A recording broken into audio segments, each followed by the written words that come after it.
Get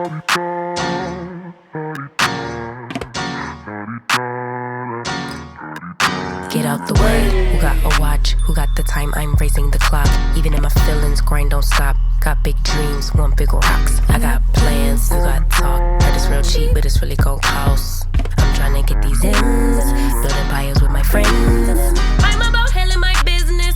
No time for stress over bullshit. You think success is an option? I'm tryna get this shit poppin' like woo. Big moves, my rules. Y'all heavy on the tweeting. I'll disappear a whole season like woo. Who said they looking for me? I'ma make. Hey DMarie TV family. So today we're going to be reviewing season 9 episode 3, Finger Licking Good for Ready to Love. Everything I say is in my opinion. It's alleged and is for entertainment purposes only. Now on the Philo app, which is where I watch Ready for Love, the season is mislabeled. It's going to be labeled season 8 episode 46. If you are someone who watches and reviews Love and Marriage Huntsville, you know that's, I don't know what's up with the OWN network, but they tend to do this. They mislabel their episodes sometimes. And so if you can't find season 9 episode 3, check under season 8 episode 46, and that's where you will find the Finger Licking Good episode. Okay, so this episode, the two mixer groups are coming together. So they're all going to meet for brunch, and they're going to begin to kind of mingle amongst the other castmates that they haven't had an opportunity to meet. And then at the end of this week, there's going to be an elimination of a woman. So this season's episode it's really good because you start to see some cracks in foundations. Like, this group as a whole is pretty attractive. Beautiful people, easy on the eyes, but as they start to get to know each other a little bit better and mix with different groups of people, you start to see that some of the women in particular, well, one male, which we already know, and we'll talk about him more later, but then you also start to see some of the women have some underlying issues, and those things start to bubble up to the top and people start to clash. And that's going to be interesting when they get to the deliberation part of the episode. So let's get into it. So the first intimate meetup is between Maya and William. And, you know, Maya's a really beautiful woman, good personality, easy to talk to. William is speaking with her. Now, of course, William's the comedian. He has 3 boys. And he expresses during his conversation with Maya that he's adopted. His grandmother is the only blood relative that he knows, other than his children, of course. And she's really pushing him to have a little girl.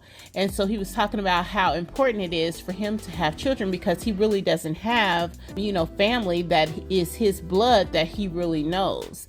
And him opening up to Maya in that way and them having that conversation really bonded them together. So it was a good matchup for them to meet. And I think they kind of left an impression on each other. So that one's good. So as they're mingling, Jonathan sits down and he's talking to April, and they are talking to Jonathan about his past relationship and his ex, and when was the last time he was with his ex, and has he ever went back and slept with his ex. And listen, I don't know why women do this, but this is not a good look when you're trying to meet someone. You're not dating their ex. You're not trying to figure out who their ex is.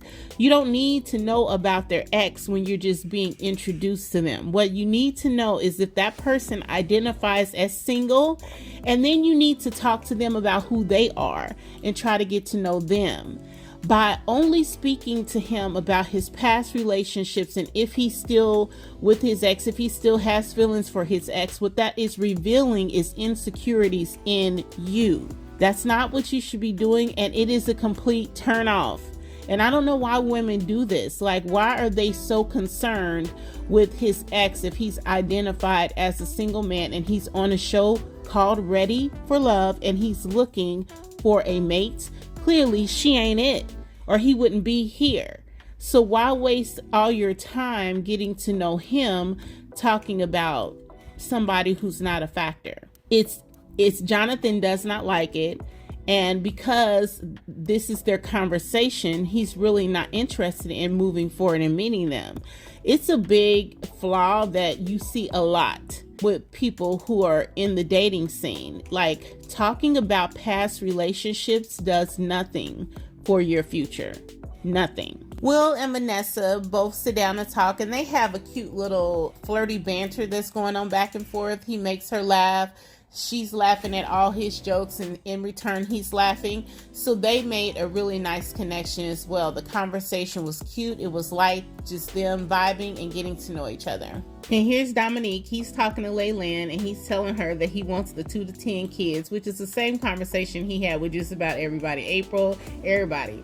So Dominique is firm in him wanting his 2 to 10 kids. So whatever women are in earshot of him and listening, trust and believe, he gonna be aiming for them 10 kids.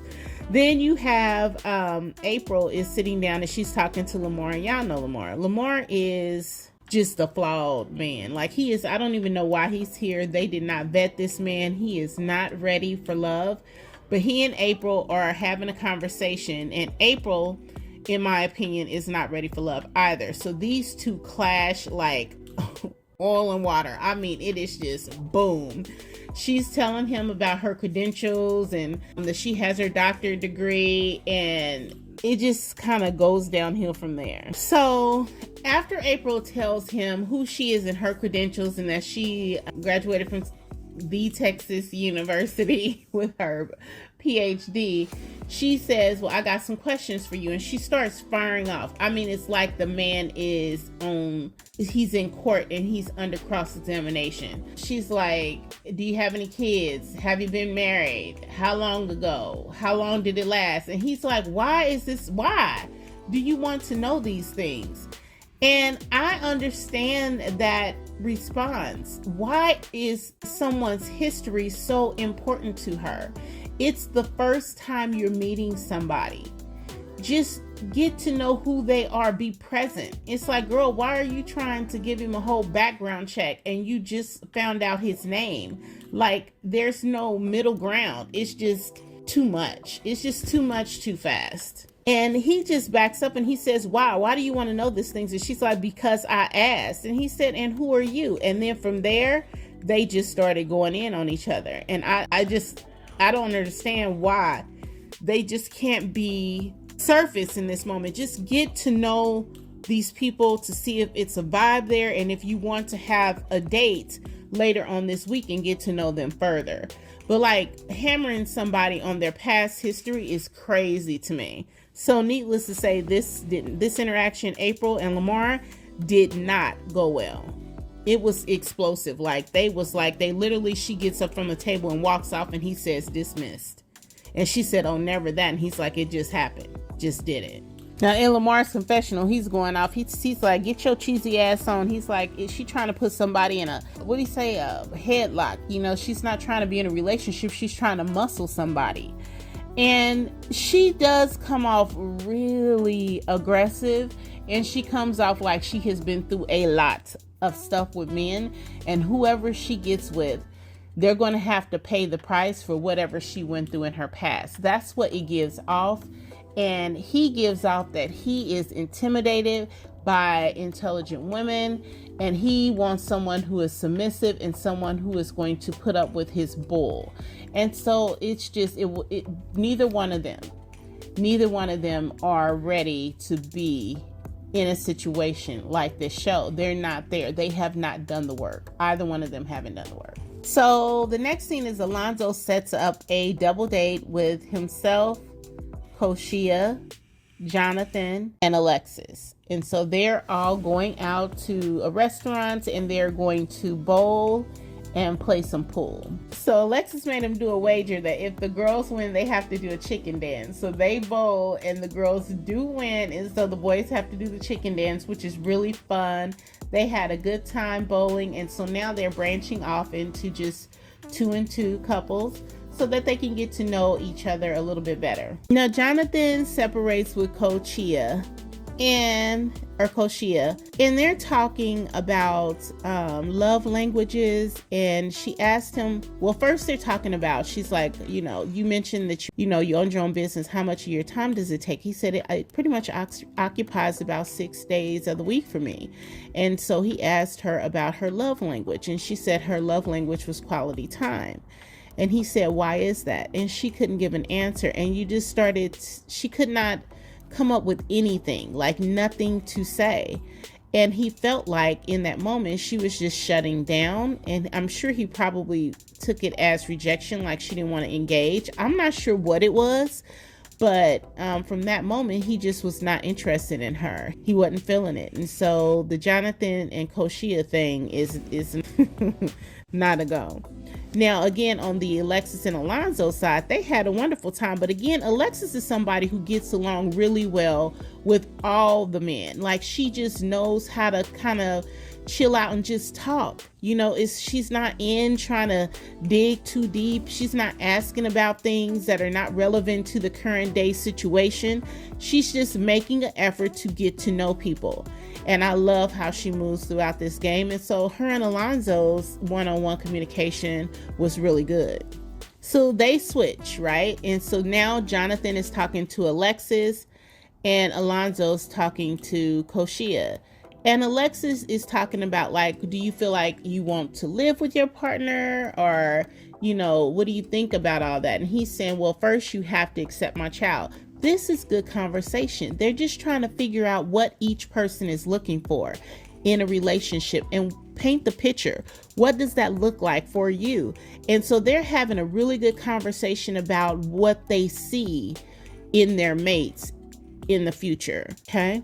She's talking about what her Sundays look like, just kicking it in the park. And he's like, you picnic? And she's like, yeah, I'm cheesy. You know, I just want the fairy tale relationship. He loved it. He loved it. He just, a relaxing day. Now, he just said he worked 6 days a week. If Sunday's his sole day off, and she's saying on Sundays, she just wants to like kick back, relax, lay around in the park, have a little picnic. That sounds wonderful to somebody who has worked 6 days a week. So naturally, he is really enjoying his conversation with her. He can see himself fitting into her world, and she can see herself fitting into his. They ain't talking about people who are irrelevant to the situation. They're focused on each other, and they can see themselves fitting together. For wonderful conversation. Now, the conversation with Alonzo and Koshia is over here going real left. It's just left. Like,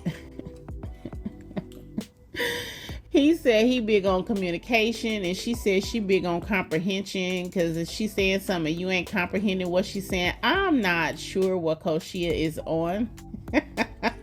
But it is just always like confrontational, like a battle. He was like, so say we had a pregnancy scare, which is inappropriate. Like, come on. What are we talking about? People's ovaries and stuff for? Like, no, it was just not. He was doing too much. She was too aggressive, and it was not a good fit. And this conversation just imploded. It just imploded right in front of your face, and it was quick too. So very similar to April and Lamar, these two, they don't connect. It's an issue. And I don't think sometimes they're remembering that they're on a show that is also essentially it's a competition. And when you have these clashes, these things are going to come back up when the men are talking about women that they're compatible with. And I think that needs to stay top of mind, because when you're having these little explosive battles with people, that conversation is going to come back up when the men are deliberating on who they want to get off because they don't believe that they're ready for love. So this conversation right here is going to come up again. So Alonzo's like, are you always like this? Do you always like get your way, or you always got to have your way? And she's like, yes, I'm the baby. He's like, spoiled. And she's like, right. She's fine with this, because she feels like because she's the baby, she can kind of just do and say whatever, but it's not something that the men are very receptive to. Koshia is a beautiful woman. It's very hard to understand why somebody this gorgeous would be single, but now you're starting to see that there are issues there. She needs to read the room as well. Everything's not, a battle. Like, you don't have to fight everything and everybody, and it's not always a competition. Sometimes it's just chilling and kicking and getting to know somebody. So the next group date is going to be William, Lamar, Vanessa, and Patrice. And so they're going to do some painting as a group date, and then they'll branch off and kind of get a little time to spend with each other. So William and Vanessa are talking, and William's asking her if she has kids, because William has 3 boys. Vanessa has 2 boys, 16 and 5. So combined, they will be 5 boys. And so they're talking about kind of their children and parenting. And that was really cool. Of course, they vibing off the fact that they both have boys and, that they have a similarity amongst them. So that's easy. And then Patrice is pretty much over there trying to avoid catastrophe because she's with Lamar, and Lamar he's a ticking time bomb. He's just all over the place. He's too much, too fast, too soon, all the time. So Patrice makes the comment that she really likes the painting. So essentially what they're doing is painting with their hands. So they spread this white paint over the canvas with their hands, covered in gloves, of course, and then they put all this paint in a cup, and you swirl the paint onto the canvas, and then you tilt it to create your painting. And Patrice is like, I love this kind of stuff. I really enjoy this. And Lamar says, well, this ain't my kind of date. On my date, I would want to touch you. Like, she don't know you. She doesn't know you. Like, for some of these men with Lamar and Alonzo, don't talk about pregnancy, ovaries, uteruses, touching people. Don't touch them. Don't attempt to kiss them. Do not do these things, because you have not earned the right to do those things with them. You don't know their boundaries. You don't know their limits. You don't know them, their history. Like, that is inappropriate. And here he is again, doing too much. He tried to side kiss one of the castmates earlier when he first met him. And all women don't want to be kissed by men they don't know. And then he's saying to this one that he might want to touch her. Now, to him, he thinks that's probably like, he's spitting game or something. I don't know. But she does not want that. She don't talk about touching her, and you don't even know her. You just met her. It's weird. So he asked her what she's looking for in a man. And she said she wants a man after God's heart. She wants a man he's seeking something bigger than himself. And he said, yeah, I can dig that. I like that. I'm gonna jump your bones. Like, that's exactly how the conversation went. And she's like, how do we go from talking about God to you jumping my bones? Lamar has one thing on mind. He's not ready for love. He's ready to get laid, and that they need to vet these people out of this process. It's too much. He's like a dog in heat. It's crazy. You have been married twice. I'm trying to figure out how he got somebody to the altar, more or less, to say yes. Okay. And the funny thing about it is, in his individual confessional, he's like, listen, one thing about Lamar, I'm straightforward. And Patrice really loved that about me. She enjoyed it. Like, he thinks she had an amazing time. This man is crazy. He thinks he nailed it. And he's cringeworthy. Like, she was just like, and he thinks they had the best time. Now, William and Vanessa are having a really good conversation. He's asking her, what are you looking for in a mate? She's talking to him about, what he's looking for. And boom, here comes Lamar. Can I interrupt you for a second? I just want to talk to her. He just literally interrupted their conversation and just kind of pulled her away and drug her off. So William didn't even get to delve into Vanessa the way that he wanted to. And I think they could have had a really good connection because they're kind of on the same level. It's just, he doesn't. Lamar. So Vanessa was asking him, look, I know that you were there the last time they deliberated and I was in the bottom 3. So what do I need to do better? And he's like, I think you too reserved. He's like, do you scream? Scream. Why are you telling this woman to scream? You're in a business. Like, why would she just be screaming in a place where people are painting? He is bizarre. And the women just kind of laugh at him. And I think because they're laughing, it's a nervous laugh. He thinks that he's like entertaining them and that he's funny and that they're into what he's saying. But really, they're nervously laughing because they don't know how else to take him. He's a lot. And in his confession, he's like, yeah, she's opening up. I'm getting her to open up. And her door is creeping open slowly, like he thinks, he's working some magic and getting to the core of her. And it's just crazy. It's like he has no clue how he's perceived. It is not an elimination week for the women, but when that time comes, I would not be shocked to see Lamar be number one on that list. So William and Patrice are having their conversation, and they both drive diesel trucks. They have a lot in common. They're vibing. They get along very well. And Patrice already had her eye on William, from the previous episode anyway.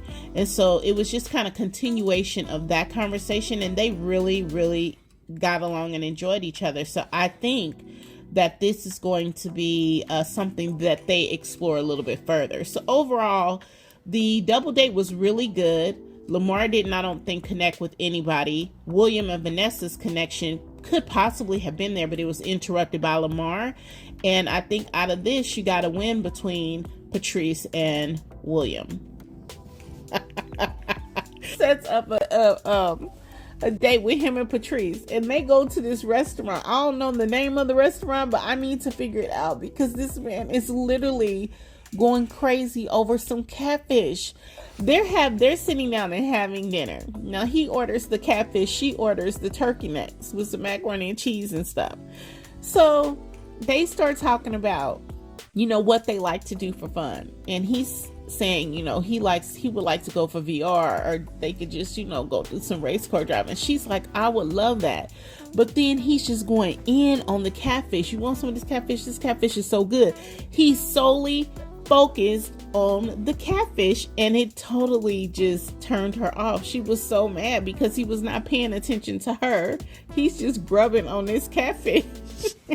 So funny. Like he is killing this catfish. He said he had a loss for words right now because the catfish so good. This man is at the table talking about, I'm at a loss of words. And he just keeps, I'm like, that, I don't know where this restaurant is, but the next time I'm in Dallas, I need to go get me some of that catfish.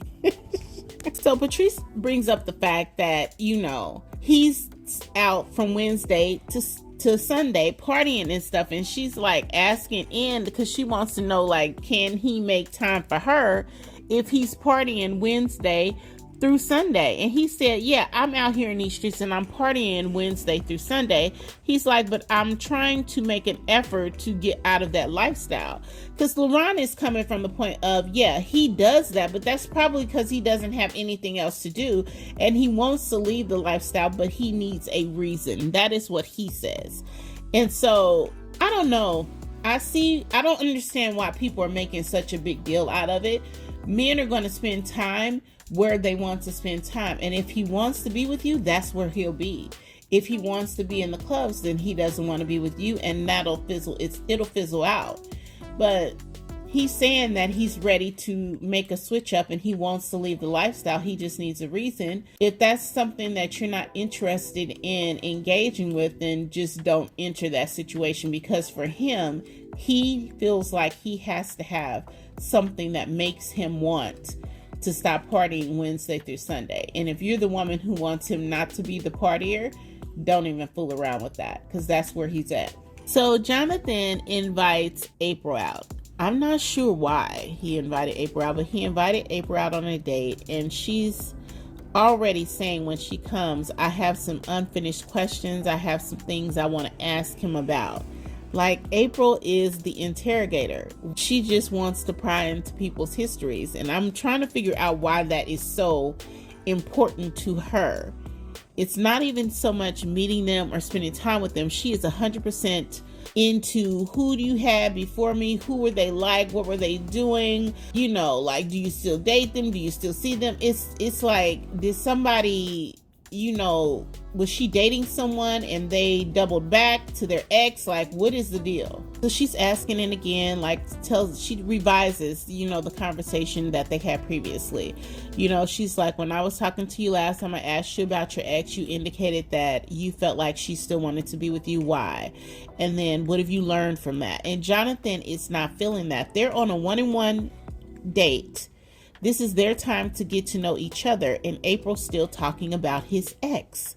And that is 100% a turn off to Jonathan. He got very annoyed by that, and she basically just killed the vibe. And so from there, he was not any longer he wasn't interested anymore. So she starts talking about how he used to argue with his ex, and she says, well, if we're arguing at the end of the fight, I'm coming out with knives and guns. I don't know how they even got here, to be perfectly honest. Like, why are you talking about if we in an argument, I'm coming out with knives and guns, and you haven't even taken the time to get to know him? You've only asked him about his ex. April is, she is a lot, and she is obviously full of a ton of insecurities, and she ain't ready for love. She's not. She got some healing to do, because she's just on a whole nother, she's on something else. This is not what these people are here for. They're trying to find love, not talk about what a fight and confrontation looks like before you even have asked the man, how do you like to spend your day? What do you want to do for fun? Do you want more kids? She hasn't asked him anything about him. She's only talked about past relationships, and it's kind of nuts. Now, of course, like I said, the men get into deliberations, and it's Koshia. They are talking about how she is dismissive. She's not open. She's not ready for love. And they talking about April being aggressive and wanting to run the show, and basically how she interacts with them. Same two names kept coming up. So that's who's going to have the conversation. It's going to be between Koshia and April leaving today, because it's something that they are doing that is not connecting with these men, and they need to work on that. So they sent Lamar to speak with April about their decisions, and he was telling her that the men felt like she was too aggressive, and that she came off too aggressive, and they weren't really feeling that. And she says she doesn't believe that she came off that way. She believes that, she was doing just fine. And so essentially he tells her no, and she's not receiving the information at the time. They're also kind of flipping back between the scene with Koshia, and she's speaking with Alonzo, and Alonzo's basically telling her that she is very quick to cut the men off. She doesn't seem like she's interested in a lot of people. She too comes off as aggressive, and so it's the men aren't feeling it, and she's just like, well, he's not giving me perfect examples that I can use, so what am I supposed to do with that information? Nothing. Well, Alonzo ends up telling Koshia that the men think she is still, they still want her to stay on the show because they believe that she is ready for love. And she essentially had a conversation with Alonzo where he said, do you want to be choked or spanked? And she took that with a sexual connotation, which I would have done as well. And I believe that's how he intended it. And if it's not how he intended it, he needs to understand that that's how it will be received. But she had an issue with that, and he made a statement to her that he felt like it was immature of her not to ask him if he meant it that way. And she basically just got up and left. She told him to take her mic off, and she just got up and she left. I think the men need to understand that the women are not looking for anything sexual this early in this game. It's premature and immature for them to bring up certain things about intimacy and sex at this level. They're just meeting each other. Like, what are you doing? And then with Lamar and April, Lamar doesn't like her. She rubbed him the wrong way. And I don't know that it was the best idea to have him go deliver that message, but that's what they decided to do. And so eventually he let her know that they didn't believe she was ready for love. And her statement is, who are they to say that she's not ready for love? She is ready for love. She feels like she's done the work, and she's a boss bitch. I don't know what being a boss bitch has to do with being ready for love, but okay, girl, okay. So essentially, that's how it ended. Koshia is not in good standings with the men, but she's still there. And April she was voted off. She's not ready for love, and so we'll see what happens next episode. I think this episode was good. I think that you got a lot of personality types on here, and they need to probably have some more in-depth conversations and spend some more one-on-one time so they can figure some things out. But people just need to relax a bit and just vibe, just chill. You know, it's not hard to get to know somebody if you don't come in with preconceived notions and, you know, trying to figure out what someone's hiding. Don't presume they're hiding anything. Just be aware, you know, identify in your mind what are red flags and keep that in your back pocket, but don't lead with it. So we'll see what happens next week. What do you guys think? Who do you think is a good match? I'm really liking William and Vanessa. I want to see where that can go. I like Vanessa and Chaz still. I'm not sure about Jonathan. I'm not sure who's a good fit for him, you know? So we'll see. Like the video, share the video, subscribe to the channel, and hit that notification bell so that you're made aware every time I drop a new video. And I will talk to you guys soon. Get out the way. Who got a watch? Who got the time? I'm raising the clock. Even if my feelings grind don't stop. Got big dreams.